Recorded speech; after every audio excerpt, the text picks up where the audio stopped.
ururka wadaniga ee loo soo gaabiyo BVO ayaa dhirbeeris ka sameeyay 5 goobood oo kala ah dugsiyada Ammaano Ilaysi dugsiga baahiyaha gaarka jaamacadaha Golis iyo New Generation ee magaalada Hargeysa waxaana munaasabadaha si kala duwan ka warbixiyay ujeedada dhirbeeristan ugu horeyn gudoomiyaha ururka BVO Khadra Umar Xasan iyo Cabdirashiid Ali Faarax oo kamid ah xubnaha ururkaasi waxaana sheegeen iyagoo fuliyay go'aanka madaxweynaha Soomaaliland ku astay maalinta dhirta Soomaaliland in ay ka urur ahaan ka qayb qaadanayaan sidii loo weynin lahaa maalinta dhirta Soomaaliland marka maanta maadaama ay tahay maalintii loo asteeyay dhirta Soomaaliland in la beero dhir aad u fara badan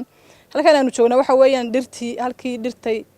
nursery kobcinta dhirta ee ururka la yiraahdo Barwaaqo Voluntary Organization BVO oo runtii hawlo aad u balbalaaran ka haya ilaalinta deegaanka iyo horumarinta beeraha iyo wax soo saarka dalagga wax soo saarka dalka Jamhuuriyadda Soomaaliland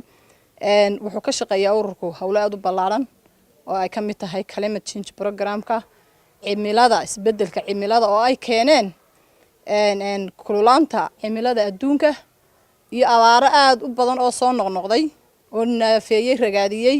wax soo saarkii dalka iyo ilaalintii deegaanka khayraadka dalka marka alxamdulillah rabbil caalamiin roobkii baa helay waxa diyaar loo yahay halkan waxay leedahay ururka BVO wuxuu leeyahay 4 meelood oo ay ku kobciyaan dhirta waxa kale oo ay hayaan shinidii waxa kale oo ay qaybiyaan bulshada beeraleyda oo qaybiyaan digaaga in beeraha loo qabqabto moosaska marka waxaanu kala qayb qaadanaynaa bulshada reer Soomaaliland maanta inaanu anaguna dhirtii qaybteedii aanu awalba ka shaqayn jirnay beerno waxaan hadda joognaa jaamacadda New Generation campuskeedii waa meeshii saddexaad aanu keenno dhirta marka hore waxaan ka soo bilownay biibsiga jaamacadda Hargeysa agteeda xarunta Saase waxaan ku xigsanay jaamacadda Golis imika waxaan joognaa jaamacadda New Generation oo iyadoo dhirtii si fiican ugu gudoontay runtiina godadkiisii diyaarsatay dhankooda waxaa goobahaasi kala duwan ee hay'adani ka hirgelisay dhirbeerista uga mahad celiyay qaar ka mid ah dugsiyada iyo jaamacadaha dalka waxaanu aad uga mahadnaqaynaa BVO oo dhir noo keentay si aanu uga qayb qaadano barnaamijka dhiraynta ee ka socda dalka madaxweynuhuna uu ku dhawaaqay ee maanta laga hirgeliyay dhammaan gobolada iyo degmooyinka iyo tuulooyinka dalka oo dhan runtii waa arrin muhiim ah in dib u dhirayn iyo deegaan loo sameeyo maadaama dhibaato deegaan dalka ka jirto dhirtii aad loo dabargoynayo in dhir dib loo beero oo dhirta la badiyaa waa arrin muhiim ah oo qof kasta waxa weeye u muhiim ah sababtoo ah deegaanka haddaan la daryeelin caafimaad la heli maayo dhaqaale la heli maayo wax badan la heli maayo marka jaamacadda Golis waxa qaybta caafimaadka iyo beeraha waxaan aad ugu mahadnaqaynaa mar labaad mar saddexaad BVO anigoo waxa weeye dhinka kulliyadda beeraha magacaygu waa Xasan Cabdi Cabdilaahi gudoomiyaha xigeenka jaamacadda New Generation maanta waxaan ku sugannahay xarunta jaamacadda New Generation taasoo nagu soo booqdeen ururka Barwaaqo ama BVO Barwaaqo Voluntary Organization ugu horeyn waxaan u mahadnaqanaa Ilaahay iyo markaa guud ahaan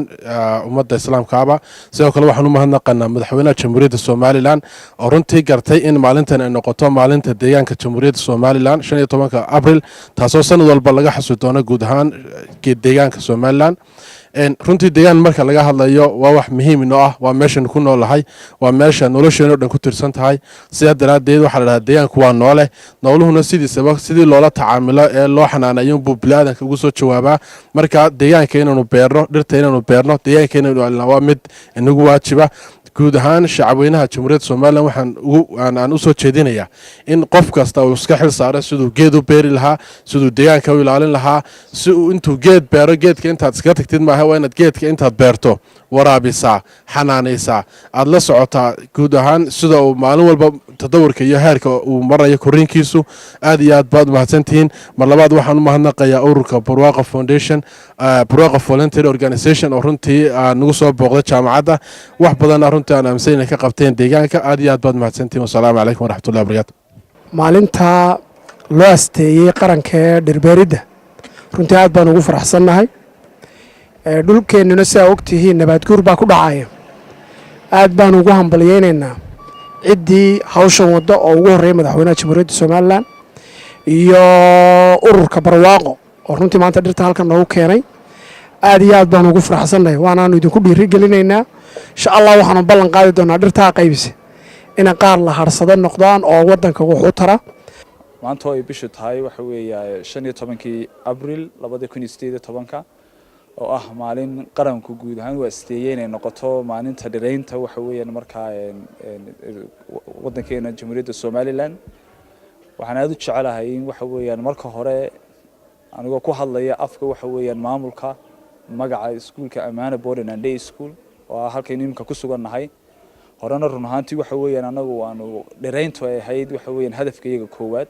iskuulka waxyaabaha bilicda u yeelay yahay waxa weeyaan markaas dhiraynta uu yahay waxa maanta waxa weeyaan nagu soo booqday goobteeda hay'adda waxa weeyaan BVO ama barwaaqo voluntary organization oo aad maalmahanba waxa weeyaan iyagu u waday siday uga qayb qaadan lahaayeen dhiraynta wadanka waan ku soo dhaweynayaa iskuulka wallahi waxa weeyaan maanta waa maalintii horeysay laakiin noqon maysa maalintii ugu dambeysay inta ayaan ka badan insha Allah wada joogaynaa waxay nagu wareejiyeen waxa weeyaan markaa dhir qaybo kamid ah waxa weeyaan imikaba ku soo taagnay wixii damana kulay dhulkiisa aan u qorsheyn doono hadii la yiraahdo aanu eegayno waan ku hambalyeynaya waan ku dhiirigelinaya waan ku garab taaganahay waxaan leeyahay waxa weeyaan halkan kulay uga faa'iideysanaya waxa weeyaan guud ahaanba waxa weeyaan wadankeen dhirtu